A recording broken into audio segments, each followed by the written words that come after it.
Vanessa here with my Love Island roundup. Just go to my YouTube channel and hit the subscribe button. Curtis Pritchard, did you not learn from your last Love Island experience? We all remember Curtis going into Love Island. He and Amy and that relationship absolutely loved up. She adored him. We thought he adored her. Hey, presto, his head is turned. She's sobbing and weeping and howling. He's all over the place.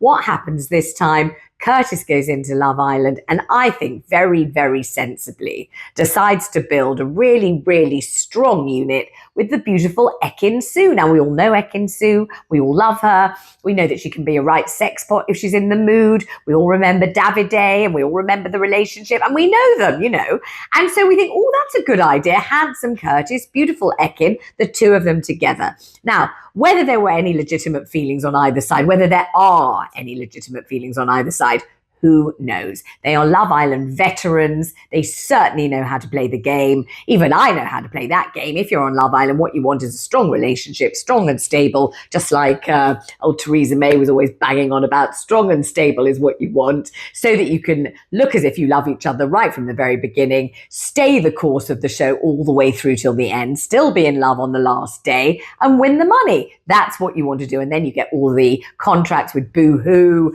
and Pretty Little Dress or whatever it's called when you come out. Stick together. It's pretty simple. So they both seem to be level-headed and doing exactly the right thing. Choose somebody good looking, somebody you can fancy, somebody you like the look of, and just stick to them like glue. And it's all motoring away beautifully. And every time Ekin-Su's got a camera on her, she uses the opportunity to look into Curtis, gaze deep into his eyes and say, I'm really developing feelings for you, Curtis. I probably shouldn't tell you this, but Curtis, I'm really beginning to feel deep feelings for you, Curtis. And he's like, yes, Ekin, I think you're great, Ekin. And you're thinking, oh, good. Could it be that these two really have genuine feels? They've catched feelings, or whatever they call it, caught feelings. And this is really, really happening. Terrific. Excellent.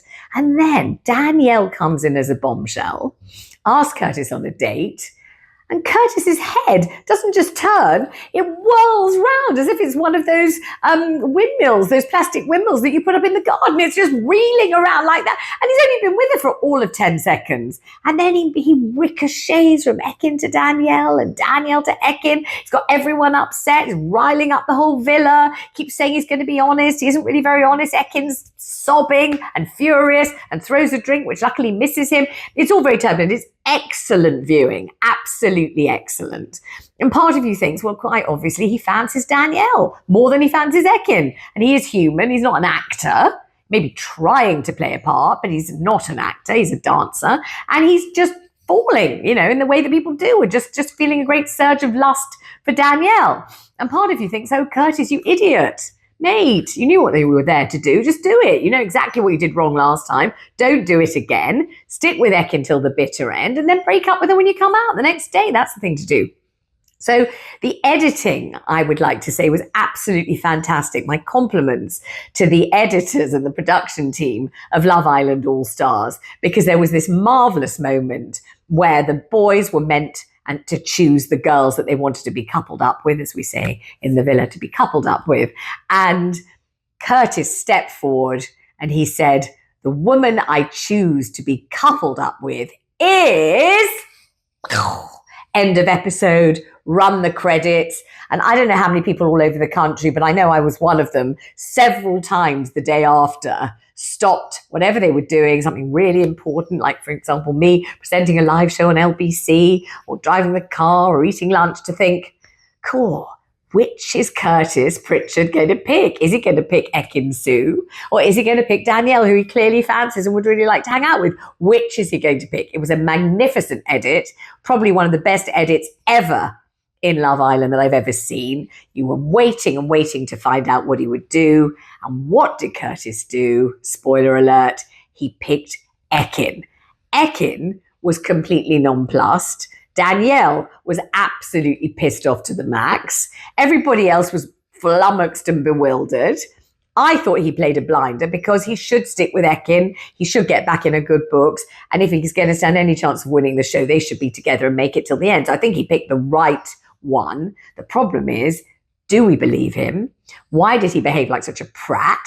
And can Ekin-Su, who is very feisty, I've met her many times, I've probably met her maybe 10 times. I presented awards with her. I've talked to her. I've hung out with her. Ekin-Su is as feisty as beep. She's a feisty girl. She's not going to want to be cast aside, embarrassed, humiliated, and then scooped up at the 11th hour so that Curtis can win the show. She's really not going to fancy that at all. So I think she's got a very ebullient personality, and I think she's been playing it down all the way through so that she can seem to be loved up with Curtis. Now, watch the real Ekin-Su, who's been thoroughly beeped off by this, just rise to the surface. It's absolutely fascinating.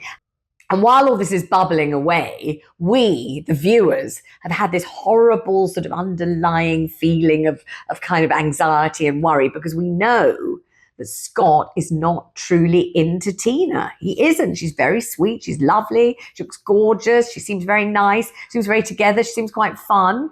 But somehow he's lacking that thing, that extra special USB, just hasn't got it. And every time he's alone with the boys, he's telling them this. He's telling them this and telling them this. And then we cut to Tina. She's with the girls. She doesn't know. She's oblivious. She's having a great time. Yes, he's expressed this once before, but we think he's got over the hurdle. She's got over the hurdle, but we know he hasn't because he keeps on saying so. So there's this horrible, unsettling, worrying feeling. We can't lose ourselves in love and romance. Even I've got to say, very, very pleased for Elma. I love Elma.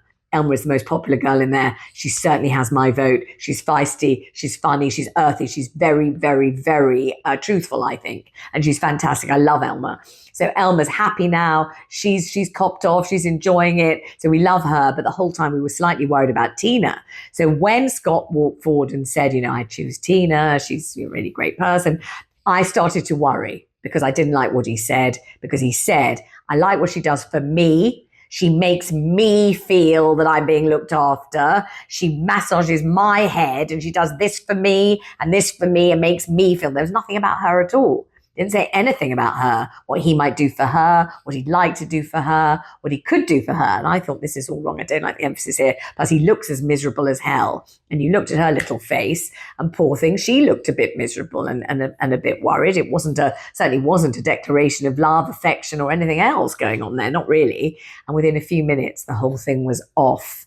And the next thing we knew, there was Scott pulling his suitcase out of the villa and beating a hasty retreat from the entire thing. So it's been fabulous viewing Love Island All Stars. I have thoroughly enjoyed the last few episodes. I really do. And I particularly like the bit when Maya Jama just suddenly buzzes in at the end, just as they're about to push the suitcase off into obscurity. She suddenly bobs up, bosoms ablaze, cleavage heaving, looking more beautiful than any woman has a right ever to do. She just is so magnificent. How can every boy in the villa not want to go with her and live with her happily ever after? But anyway, she just bobs out and sounding just like anyone you would know in real life. Just goes, what happened there then?